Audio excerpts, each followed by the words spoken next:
wasting your time. Whoopsie. Oh no. But there is the whole there's a whole kind of film as well, kind of extrapolate all those sort of the videos. All he did a video for each of the songs off that and kind of put it all together. And the guy that cut it all together, he actually got so kind of uncomfortable with the whole stuff that he sent it to Trent Reznor in a sort of a blank envelope. He didn't want his return address on it in case somebody opened it, because he was like, I'm really uncomfortable with this, and somebody sees this, they're kind of, I'm going to get in trouble for this.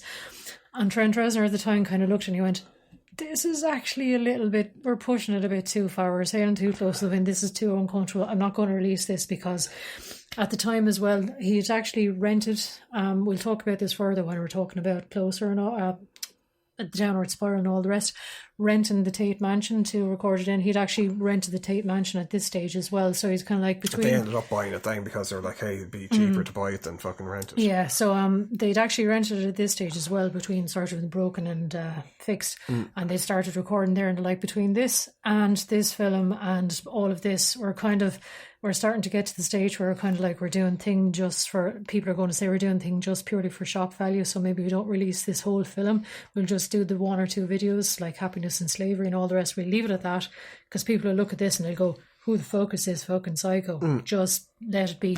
So he just sent out the film to a couple of close friends, and of course it got leaked, and there are snippets of it online. If you want to do a kind of a search for yourselves, guys, you can find the entirety of the film if you want to search hard enough. So if you feel like looking for it, off you go and have a little look if you want to be kind of shocked and horrified by it.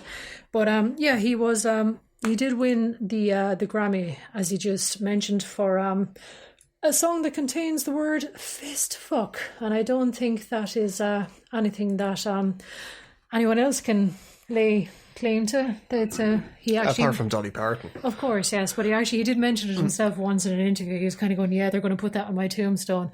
He's dead. He won he won a Grammy. He said fist fuck. Wow, well done. As well, I think it's wishing the video wished people kind of keep an eye on. Marilyn Manson wasn't, but this would have been the start of their relationship, I suppose. Marilyn Manson recorded some guitars, I think, and you see him singing in the video. And that's like another story. Another story for another time. Well, I mean, that was the whole thing with Starfuckers and all the rest. We'll talk about that a little bit later on, but they kind of had a bit of a falling out, and then they patched it all back up later on. But yeah, so the whole kind of those EPs, Broken and Fixed, were kind of almost a little bit of a fuck you to the record company, because kind of like, you want poppy, you want commercial, fuck you, you're getting hard as balls, fucking industrial, horrible, screeching, distorted guitars, and everybody loved it. Was the kind of the terrible thing, I suppose. Well, not terrible, but Trent Reznor's kind of like, I'll give you something that's really sort of unsaleable, and it was like very, very commercially successful, and he was like, oh, didn't realise this was going to happen. Oh, brilliant. Well, that's what I think at that stage as well, kind of he started, because like he's an extremely smart man, but like a businessman as well, where it was merging the image, whereas like it was a different image with fucking kind of like Pretty Hate Machine, that where it was, I don't think that where it started forming like the 9 Inch Nail image and working with independent artists as well, creating like, kind of like with the Halo stuff, and like the actual albums for Broken and Fixed themselves are well, it was at that stage he kind of he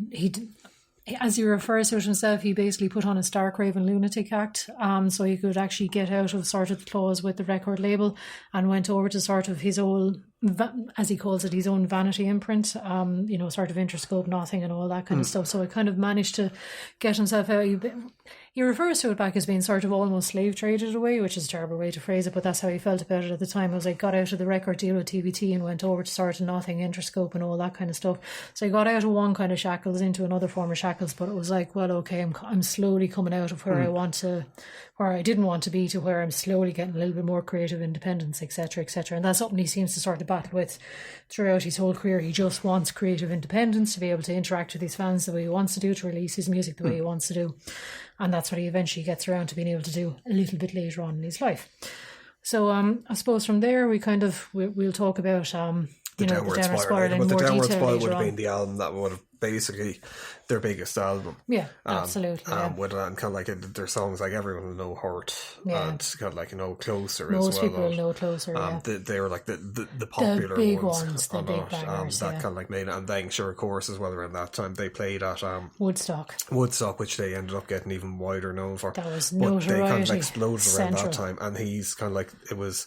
The Downward Spiral was based on a character kind of like that was like going There's a concept into album, insanity really. and kind of like and depression, then, unfortunately, and because of suicide. kind of like a lot of the fame that kind of started following, he ended up following a similar path, getting like really, really depressed and I'm heavily using drugs and drink, and they were like touring an awful lot, and like there was an awful lot of fighting going on. I think at that stage as well, when he started coming out of that, he started kind of like doing some soundtracks. I think it was the Natural Born Killer soundtrack, and what was the other one that he'd...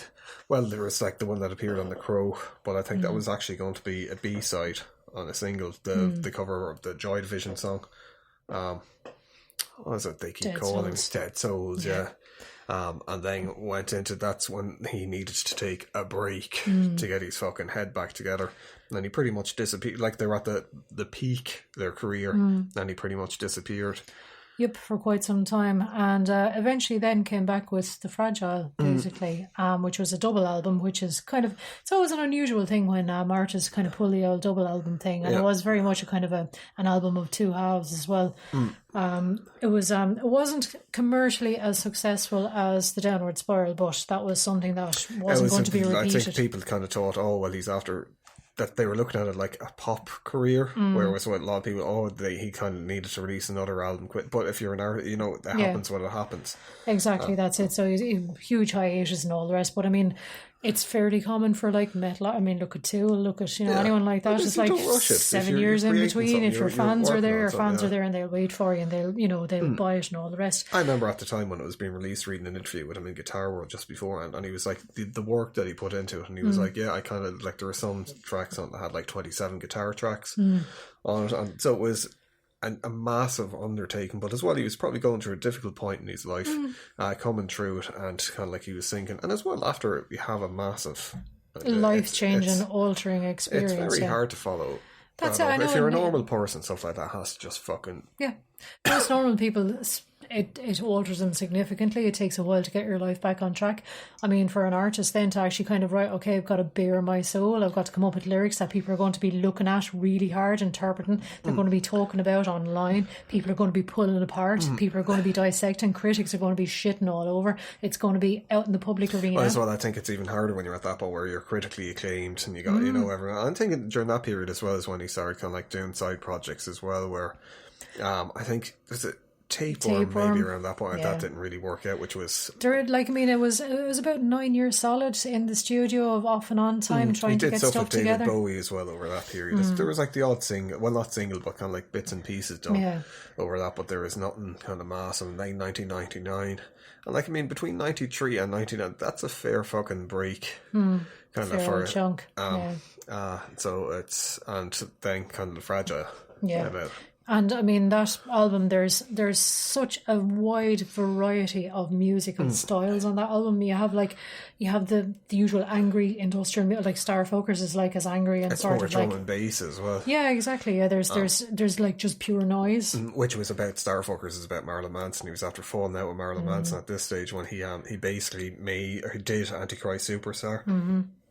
Wrote a lot of the songs on it because Manson was just fucking around at that time, kind of like with the fame thing and all that, and they just completely fell out. But they made friends again, didn't they? And made good on that whole thing.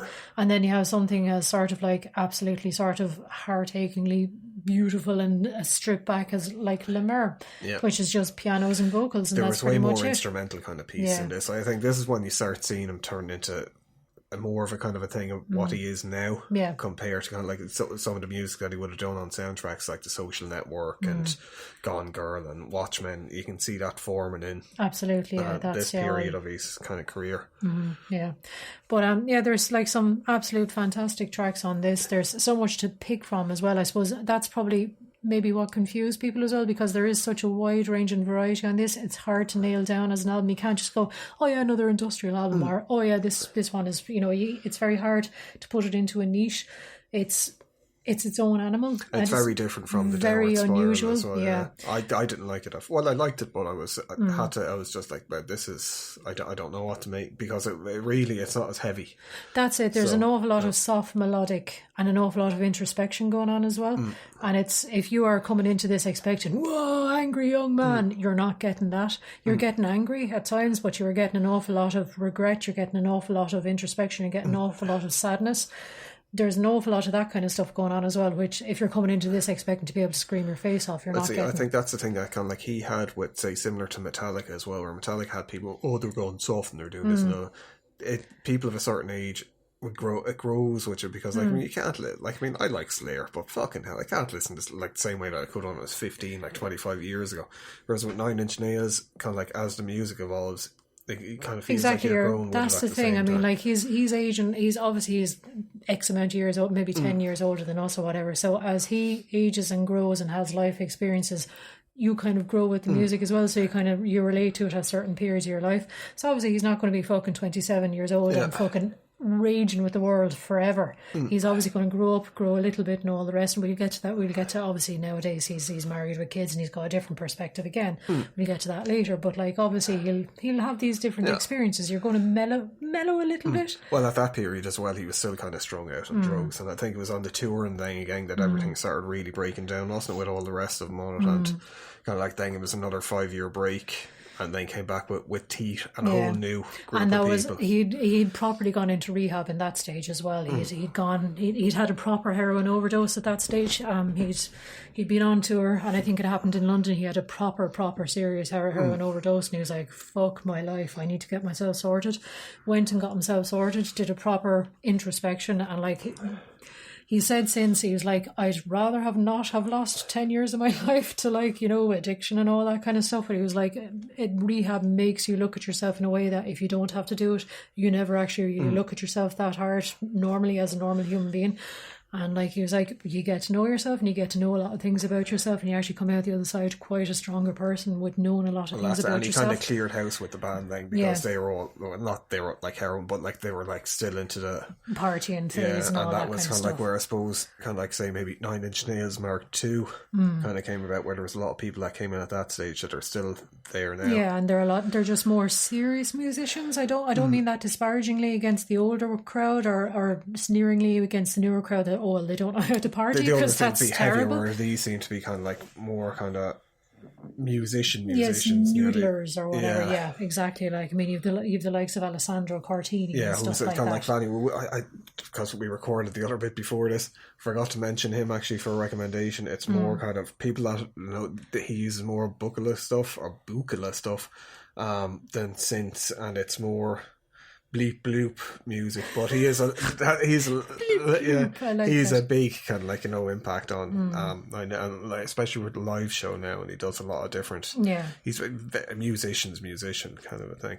He's Mod Will Mood, isn't he? That's his he side was project. part of those, but there's so I suppose he kind of surrounded himself with people who are just that little bit more sort of let's spend time in the studio rather than let's spend time partying after live shows kind of a thing. So it kind of took on this whole slightly different, I suppose, flavour going forward and all the rest. And it even, like, I mean, the live shows are still fucking brutal. Like, I mean, they're not smashing, it's not Woodstock though, they're not like coming on covered in shit and smashing up their instruments. They come on and they will still fucking, they will beat them. Exactly. They rock their faces off, man. But they just come on and they rock the music hard. But they're not like... That was the thing with Teeth as well, is more of a kind of a rocky kind of... It kind of went back to guitars a little bit more so, I think. Yeah. I think as well, kind of like there was fucking The Hand That Feeds was like played by all the... Because at that stage we had like Skulls and Kerrang, so there was more than MTV and VH1 as well, and they played that song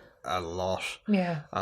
and then it was on Rock Band, which introduced Nine Inch Nails to a whole another younger group of generation people, again, I suppose. Yeah, and stuff. But with Teeth, I think it's a good album, but at the time I really didn't like it. I was like, it didn't really kind of speak to me. It's still not one of my favourite albums at all. It's not. If I go, like, I mean, we have all of Nine Inch Nails albums. Really, I suppose at this stage, it's not the one that I would immediately go for. No. I always tend to gloss over. There was it a live album that they released. I can't. Was it Somewhere in Time or?